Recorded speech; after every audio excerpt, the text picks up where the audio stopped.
Jennifer Munoz is 19. She grew up with 3 sisters, lives in Los Angeles, and she's homeless.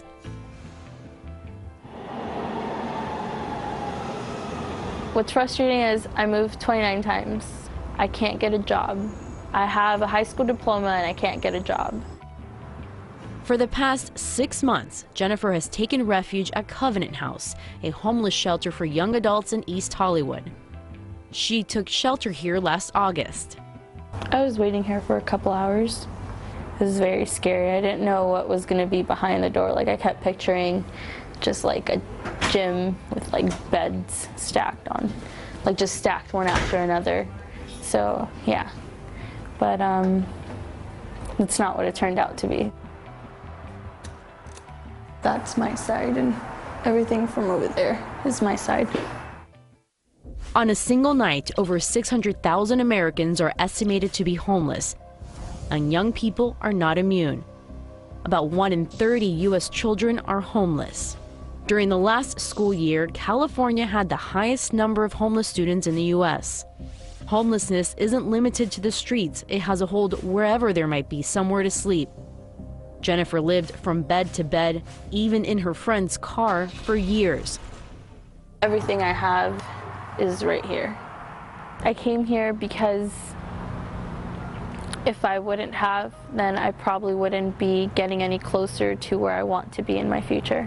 I had been bouncing from home to home since I was 14, and I needed to do everything I could to graduate. The constant moving was her only escape from a rough childhood and the only hope for her future. Going back to where she once called home wasn't an option. It was kind of like I had somewhere to go, but I didn't have somewhere to go. If I went back home, it meant giving up what I wanted. It meant not going to college, not getting a job. It was just a situation where that wasn't an option. My dad, my sister, my dad.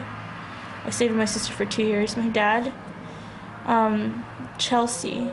That is 29 times in the last 4 years. 29 different places she called home before the homeless shelter she lives in today. Everyone's story is different. For Jennifer, who was born in Guadalajara, Mexico, and moved to California when she was just 2 months old, the biggest obstacle has been her legal status. Jennifer can't legally get a job, but through President Obama's DACA program, she's applied for a work permit from the government.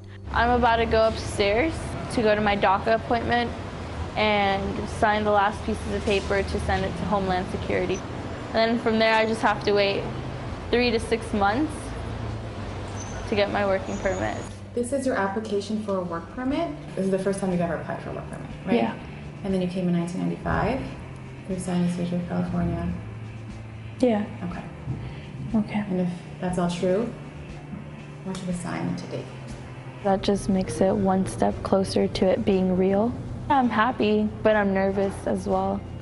I don't know. It's been a long process. Until she's cleared, Jennifer will take whatever work she can get.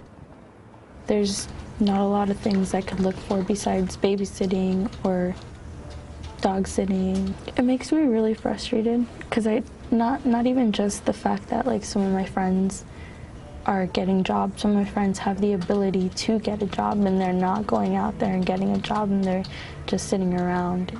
And it's kind of like if I was able to do what you could do, I would have like 3 jobs. I would be going back to school and get out of here. Though she may be homeless, Jennifer isn't hopeless. Like too many Americans, she's waiting for a break.